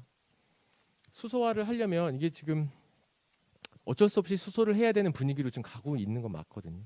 탈탄소라고 하는 이슈를 달성을 하려면 어쩔 수 없이 수소화를 하긴 해야 되는데, 근데 저는 개인적으로 현 시점에선 수력 발전을 통해서 수소화를 한다. 이게 어느 포인트에서 회사의 이익이 될지를 생각해 보셔야 되겠다는 생각이 듭니다. 그러니까 만약에 내가 연간 수력 발전으로 3천억을 버는데 그 중에서 한 100억 정도를 손해 보더라도 수소화하려고 하는 실증을 해보겠다라고 하면 저는 이거는 찬성입니다. 근데 이게 물론 제가 찬성하는 것은 아니지만, 근데 조금 고민을 하시고 하시면 어떨까 이런 생각이 들어요. 왜냐하면 수력 발전 자체는 신재생 에너지원 중에서도 굉장히 좋은 제어할 수 있는 아주 좋은 신재생 에너지원이고, 그리고 아까 말씀드린 것처럼 S&P에 대한 비용이 시간 단위가 아니라 분 단위로 지금 이제 바뀌기 시작하면 더할 나위 없이 좋아지는 에너지원이 될 수 있거든요. 그러니까 S&P를 시간 분 단위로 변화하는 S&P를 잘 잡는 쪽으로 전략을 짜는 것도 아주 좋은 포인트가 될 것 같고, 그리고 또 하나는 이 수력 발전이 특정 시간대에 S&P가 진짜 변동이 많이 일어나면 내가 특정 시간대에 파는 것보다 차라리 수소화를 하는 게 나은 시점이 있을 수도 있거든요. 그리고 또 하나는 이게 그냥 수소만 파는 거 말고 산업 쪽에 있는 아리백이라고 하는 캠페인하고 묶어서 이걸 비용화할 수 있는 포인트가 있다면 그 포인트로 했을 때는 오히려 더 돈이 많이 벌 수도 있겠다는 생각이 들긴 합니다. 그러니까 모든 가능성을 열어놓고 지금은 수소화하는 거에 대해서 접근을 하는 게 맞는 것 같고, 그냥 단순하게 수력 발전을 통해서 수소화를 했을 때는 얼마만큼의 수소가 생산되고, 이거는 사실 너무 자명하게 정량화 시킬 수 있거든요. 근데 이제 이거는 비즈니스의 영역인 것 같아요. 수소화를 한다는 건 그냥 단순히 딱 전기를 특정 시점에 판다, 산다 이 관점이 아니고 이 수소를 생산하고 판매하는 것과 관련된 정부의 어떤 인센티브나 혹은 기업의 어떤 추가 비용이나 이런 것들 혹은 운송 비용이나 이런 것들이 같이 고민이 돼야만 실제 수소를 통해서 생산되는 경제성을 조금 더 확장할 수 있는 그런 개념이 될 것 같습니다. 그래도 다행인 건 전기라고 하는 이 재화가 공공 재화가 서비스화하고 있다는 거에 대해서는 굉장히 기쁘게 생각합니다.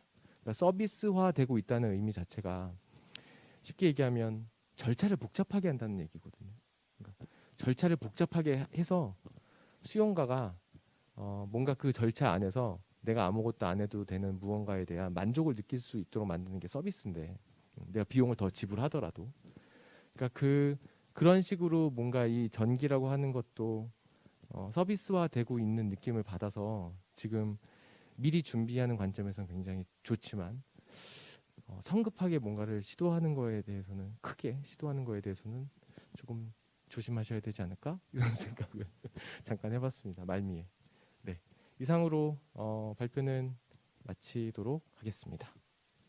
혹시 질문 있으시면 질문. 네.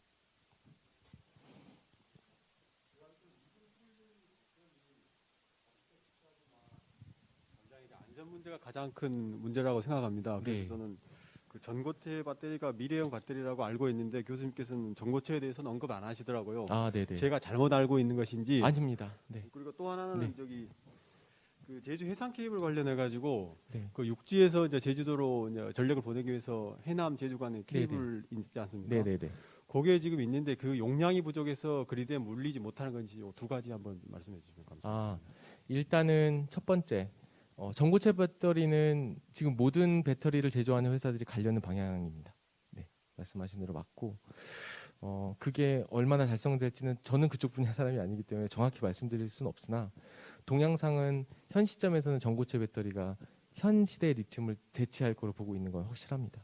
근데 이제 그 다음 세대를 또 고민하고 있는 게 또 이제 그 정책을 위반하는 사람들의 관점에서는 R&D 형태로 먼저 시도를 하는 거니까요. 그 관점에서 봐주시면 될 것 같고요. 두 번째, 해상풍력, 그 HVDC 쪽에 대해서는 제가 어떤 의미신지 정확히 잘 이해를 못했는데, 네네네네. 아, 네. 그 사실상 HVDC 쪽에서 넘어오는 내륙 쪽에서 넘어오는 전력은 일부 이제 그 제주도 내에서 그냥 소화하는 용도, 단방향 정도의 용도로 보시면 될 것 같아요. 현 시점에서는.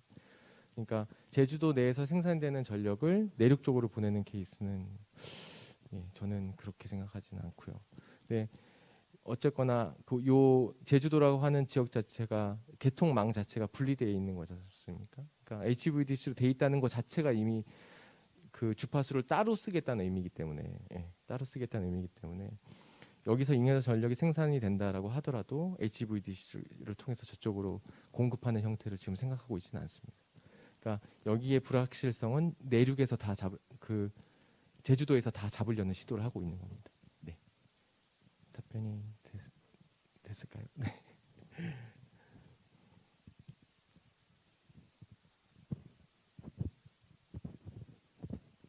예, 안녕하십니까. 전 전남북부권지사 이수환이라고 합니다. 네.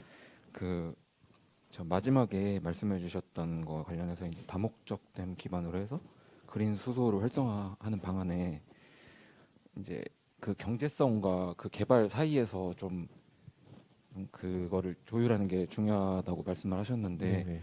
아까 전에 초반에 이제 재생에너지 정책이 변화할 때 이제 FIT에서 이제 RPS 거기서 이제 CHPS로 이렇게 네. 바뀌면서 이제 RPS로 바뀔 때 REC라는 약간 당근책을 줬다고 네, 이렇게 맞습니다. 말씀하셨는데 그러면은 이제 지금은 이제 그린 수소를 밀고 있으니까 그러면 그 CHPS에서도 이제 뭐 국가에서 약간 뭐 당근책 같은 거 그런 거를 이제 주면은 준비하고 이제 있습니다. 네. 먼저 개발을 했을 때 그거로 좀 이익을 좀 얻지 않을 수 있을까 생각이 들어서 혹시 네. 어떻게 생각하시는지 좀 저는 궁금합니다. 그런 접근 굉장히 좋습니다. 네.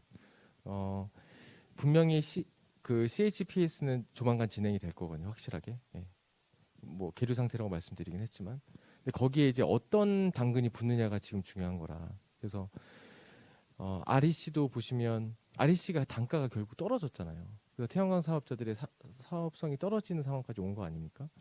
그러니까 이게 무턱대고 뭔가에 대한 용량을 확 늘렸을 때에 수소화하는 거에 대한 용량을 뭔가 늘렸을 때에 자칫 잘못된 투자로 이어질까봐 그게 약간 우려돼서 걱정하는 겁니다. 그러니까 그 수소화하는 장치들을 다른 용도로도 활용할 수 있는 다른 대안들을 몇 개 만들어 놓고 상황이 변해도 대응할 수 있는 정도가 되면 그러면 확실하게 어떤 전환점을 딱 잡을 수 있을 것 같은데 지금 시점에서는 우리도 수소화하자라고 할 필요는 굳이 없지 않을까 이런 생각이 제가 조금 들긴 해서 그런 말씀을 드린 거고요. 다만 REC처럼 혹은 RPS처럼 그 수소화하는 거에 대해서 충분한 인센티브가 주어진다면 그러면 제 생각엔 주어질 텐데 그렇다면 내가 석탄화력 발전소 애들보다도 여기서 생산되는 전기로 수소화하는 게 더 나은 걸까?를 또 고민을 해보셔야 되지 않을까라는 생각이 듭니다. 왜냐하면 석탄화력 발전을 하려는 애들은 그쪽은 더 필사적이기 때문에 지금 이 상황이 수소화해야 되는 것들이 더 필사적이기 때문에 아마 경제적인 관점에서 봐서도 그쪽은 뭔가 더 강력하게 드라이브를 걸 가능성이 있지만 수력 발전 같은 경우에는 조금 넓은 시야에서 좀 천천히 준비하셔도 되지 않을까라는 생각이 좀 들고 대신에 방향은 다 열어놓고 아까 말씀드린 것처럼 충분히 검토가 가능한 방향들을 다 열어놓고 안에서 예전에 그 수상태양광을 하셨던 것처럼 프로토로 계속 뭔가를 개발하면서 어느 시점에도 내가 뭔가를 들어갈 수 있도록 준비를 하시는 게 오히려 좋지 않을까라는 생각을 조금 해봤습니다. 완전히 그냥 제 개인적인 생각이니까. 네.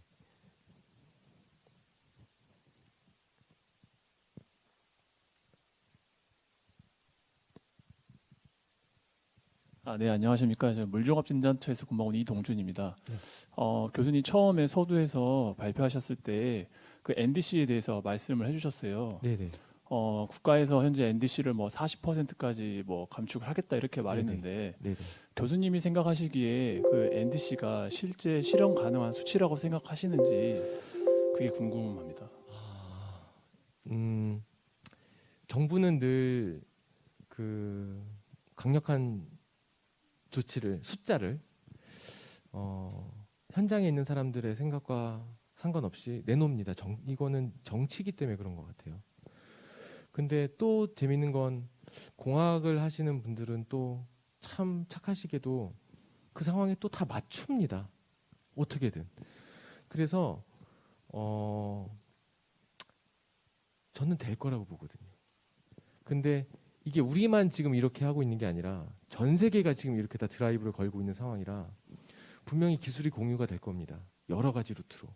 그러면 그냥 한 국가에서 개발하는 기술이 아니고 뭐 예를 들면 어디 유학 갔던 애가 어디에서 뭘 근무했던 애가 돌고 돌다가 계속 뭔가 만들어질 거고 그리고 또 그러다가 어느 순간에 생각지도 못하게 아까 말씀드렸던 것처럼 공기 중에 카본을 잡는 기술을 누군가가 개발해 버리면 그러면 이 모든 노력들이 굳이 더 열심히 안 해도 되는 노력이 될 수도 있고, 또 소형 모듈 원전 같은 게 갑자기 어느 순간에 뭐 님비가 다 없어져서 어느 순간에 갑자기 모두가 다 뭐랄까 에코파시즘니스트가 돼서, 그래서 환경을 해야 된다, 뭐 이런 것들이 다 분할이 되고 마이크로그리드가 생각지도 못하게 더 빠른 시기에 오고, 그러면 지금 이 얘기가 나오고 있는 이 이슈들이 뭐 2040년에 끝날지 이슈가 뭐 이건 알 수 없을 거란 생각이 들어요.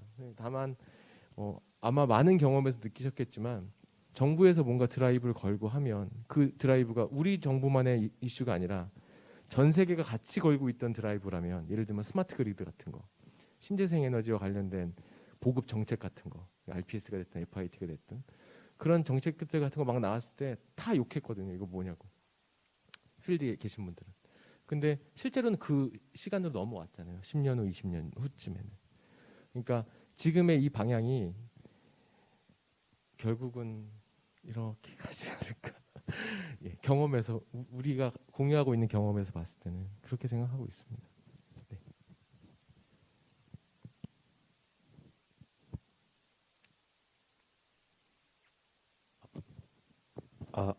예, 교수님 오늘 강의 잘 들었습니다. 폭넓은 주제에 대해서 좀 많이 달아주셔갖고 많이 알게 됐습니다. 사실 K워터에서는 그린 수소 사업을 좀 선도적으로 진행을 하고 있습니다. 그래서 시와 방화머리에 있는 풍력과 태양광을 이용해서 그린 수소 생산할 계획을 가지고 있고요. 더불어 성남 정수장에 소수력이 설치되어 있는데 그 소수력을 이용해서 그린 수소를 생산하는 그런 계획을 내년부터 순차적으로 진행할 계획을 가지고 있어서 네네. 아마 국가에서 진행하는 거에 아마 발 맞춰서 네네. K워터도 착실히 준비할 것이라고 보고 있습니다. 네네. 아까 제주도에 대해서 말씀하셨는데요. 네네. 제주도에서 지금 문제가 되고 있는 풍력이 네네. 이제는 남아서 끄는 상황이 벌어지고 있다고 말씀하셨습니다.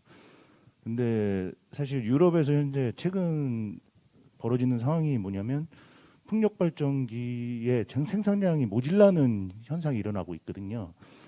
왜냐하면은 유럽도 탄소 중립에 맞춰서 석탄 화력을 줄이고 가스 복합 화력이랑 그다음에 풍력을 많이 도입을 했는데, 가스 가격의 상승으로 인해서 풍력을 더 계통에 병입해야 되는데 풍력의 발전량이 기후 변화로 인해서 모질라는 상황이 벌어져서 결국은 전력 가격이 가스에만 의존하다 보니까 더 많이 올라가는 그런 상황이 벌어졌습니다. 그 말의 뜻은 뭐냐면 제주도도 근시안적으로 보면 지금 발전기를 끄고 있지만 멀리 봤을 때는 그런 현상이 다시 나타나지 않을 거라고 우리가 장담할 수 없다는 것이죠. 그렇다면 결국은 이러한 모든 현상들은 그 정부의 정책, 그러니까 아까 말씀하신 전력 계획을 잘못 세워서 벌어지는 상황들이라고 할 수 있습니다. 그렇다면 현 시점에서 제주도를 비롯해서 내륙도 마찬가지고요. 그런 계획에 대한 것을 다시 좀 프레임을 변경해서 다시 짜야 된다고 생각을 하고 있거든요. 그래서 그런 관점에서 교수님이 생각하는 것은 어떤지 한번 여쭤보고요. 두 번째는 좀 전에 그 제주도에서 잉여 전력에 대한 것을 좀 조절할 수 있는 거를 연구를 하신다고 했는데요. 그 조절하는 방법에 대해서 간략하게 좀 설명 좀 부탁드리면은 저희가 좀 그 정보라든가 공부하는데 도움이 많이 될 것 같습니다. 네, 되게 저보다 훨씬 많이 알고 계신 것 같아서 일단 유럽 같은 경우에는 말씀드린 대로 국가별로 포트폴리오를 따로 짜고 있는데, 그게 이제 묶여서 전체 포트폴리오를 구성하고 있는 형태를 띠고 있습니다. 그리고 신재생 에너지 같은 경우에는 불확실성이 워낙 크기 때문에 설비되었던 자원의 형태가 내가 컨트롤이 안 되기 때문에 그런 상황들이 발생할 수 있습니다. 근데 이제 국내 같은 경우에는 사실상 아까 그 9차 수급 계획에서도 보셨다시피 LNG의 비중을 엄청나게 높이고 있습니다. 지금. 그러니까 석탄 화력이 그간에 감당해왔던, 그다음에 원자력이 감당해왔던 그 발전량을 LNG가 소화하는 형태로 제어에 대한 것들을 두고 그리고 신재생 에너지 포션이 늘어난다고 하더라도 현재 시점에서 전격 용량 대비 실효 용량을 7분의 1에서 8분의 1 수준으로 놨기 때문에 어느 정도는 견딜 수 있을 것으로 봅니다. 그런데다 다행인 건 지금 예비율이 30% 이하로 떨어지는 구간들이 계속 발생을 하고 있기 때문에 그런 것도 설비를 늘려놓는다는 것 자체가 향후에 신재생 에너지 때문에 발생할 수 있는 불확실성을 잡을 수 있다는 어떤 반점이 되고 또 하나 발전 측면 말고 수용가 쪽 측면에서도 충분히 다른 네거티브 형태로 그 포트폴리오를 짜고 있기 때문에 디맨드 리스폰스라고 하는 형태로 짜고 있기 때문에 그래도 우리나라는 이게 불행이었는지 다행인지 모르겠지만 어쩔 수 없이 독립된 에너지 네트워크를 구성했었던 그 과거에 지금도 마찬가지지만 그게 결국은 우리나라는 에너지로부터 독립은 못했지만 에너지 소스에 대한 독립은 못했지만 네트워크를 되게 강하게 만드는 어떤 계기는 됐다라고 생각을 합니다. 그래서 향후에도 이런 형태 9차 수급 계획과 같은 형태로 플랜이 진행이 된다라고 하면 크게 문제가 될 것 같지는 않습니다. 다만 전기차의 보급이 어떤 형태로 더 이루어질지가 이게 우리가 생각했던 것보다 더 급속히 일어날지가 부하단에서의 어떤 새로운 문제로 대두될 것 같다는 생각은 하고 있습니다. 두 번째 그 말씀하셨던 게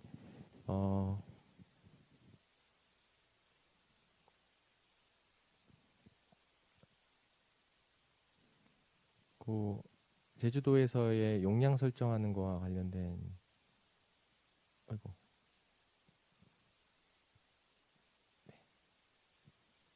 와 관련된 얘기인데요.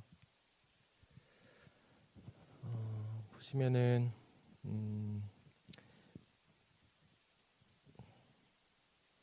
네, 여기 보시면 이제 비용 최적화라고 쓰여져 있는 게 있고 출력 제한 최적화라고 쓰여져 있는 게 있습니다.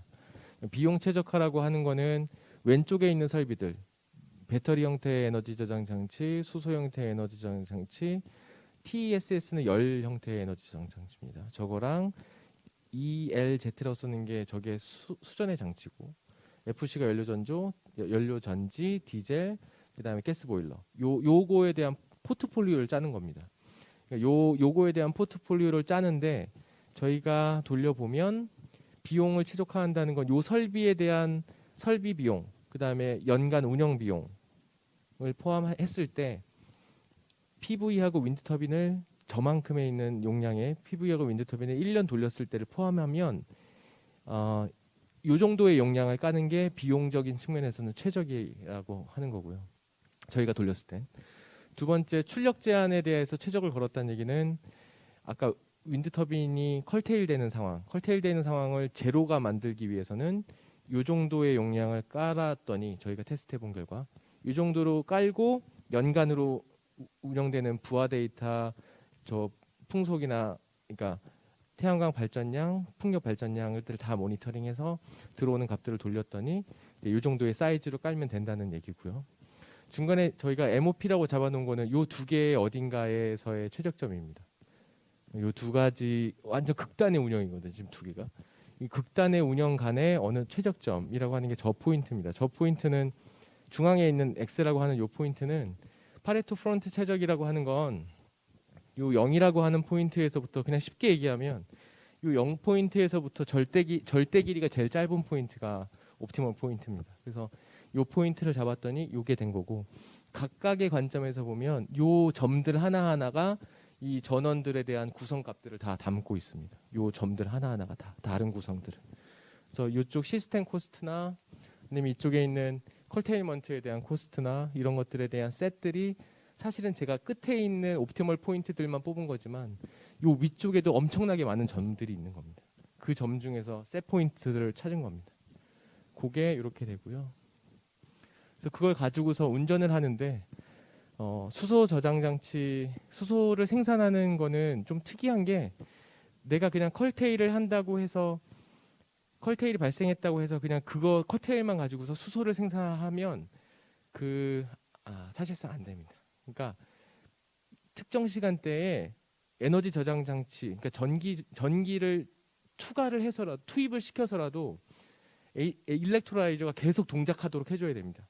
왜냐하면 이 수소라고 하는 게 수전에 하는 과정에서 생산되는 수소가 일종의 얘도 기동이 필요한데 5분에서 20분 사이에 기동이 있는 경우들도 있고, 그 다음에 수소를 생산한다고 해서 바로 순수한 수소가 나오는 게 아니기 때문에 이걸 계속 수소를 생산하는 상태를 유지해 주는 게 또 그것도 기술입니다. 그래서 그걸 같이 포함한 스케줄링을 짠 게 이제 이쪽에 대한 내용이 되겠습니다. 네, 답변이 되셨을지 모르겠습니다.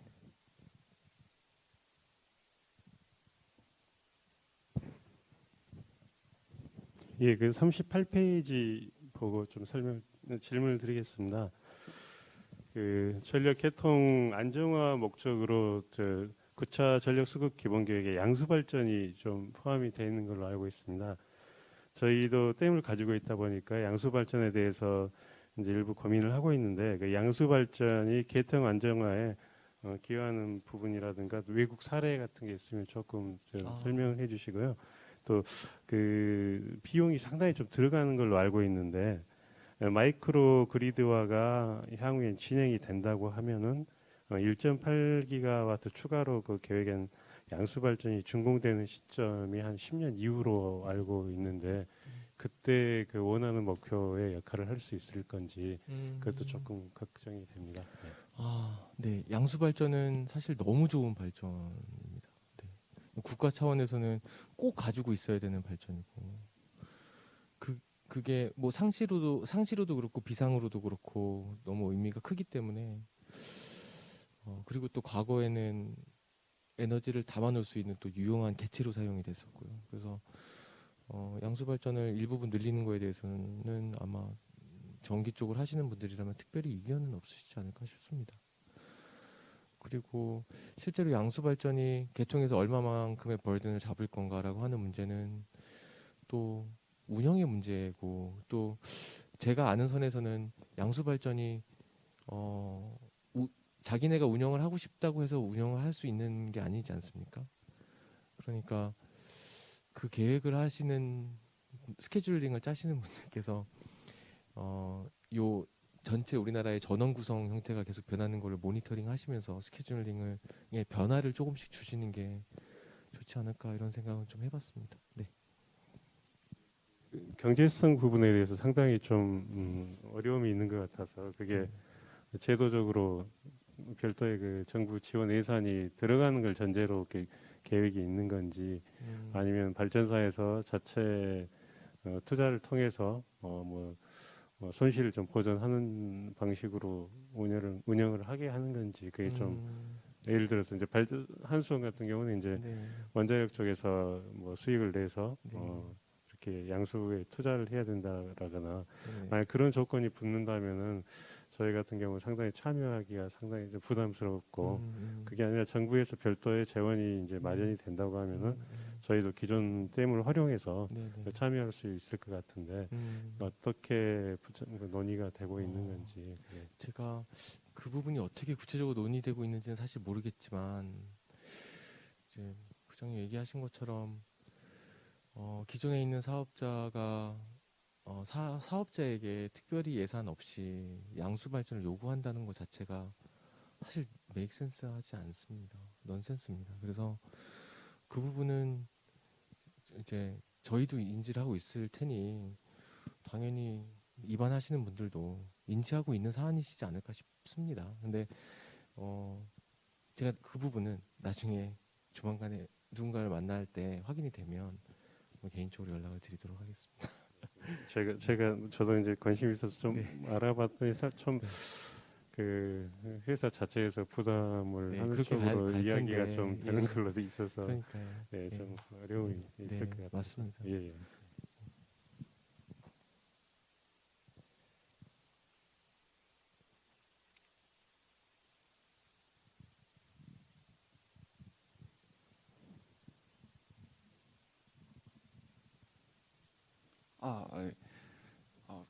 저는 간단하게 그 전기를 발전했을 때 그 제철소에서 옛날에는 자기들이 한전에 팔고 하다가 최근에 이제 자기 자체 소비하는 걸로 기조를 바꿨다고 말씀하셨는데, 그 자체 소비하는 거랑 한전에 팔고 한전 거 끌어다 쓰는 거랑 무슨 장단점이 있길래 그게 그렇게 바뀌었는지 좀 궁금해가지고요. 이게 이런 거죠. 내가 전기를 100을 생산해서 제철을 하고 있었는데, 근데 이걸 제철을 하다 보니까 전기를 30을 생산할 수 있는 재료가 하나 생긴 거예요. 그 30이라고 하는 재료를 통해서 발전을 하면 내가 이걸 한전에다 팔면 비싸게 팔 수 있고, 왜냐하면 이 부생가스라고 하는 건 클린한 에너지로 보거든요. 그 단가가 좀 센 거죠.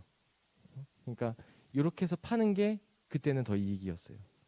자기는 100은 싸게 한전을 통해서 사오고, 얘는 부생가스를 통해서 생산된 전기는 아주 양질의 아주 좋은 전기라고 생각을 하기 때문에 비싸게 팔 수가 있었고, 대신에 이제 말씀드린 탄소 비용 같은 게 이제 붙으면서 최근에 2년 사이에 붙으면서 이제 자회사로 뒀었던 발전 30만큼 생산되던 요거를 자기가 원래 쓰던 100에서 상계시키고 70만 전기를 사오는 걸로 바꿉니다.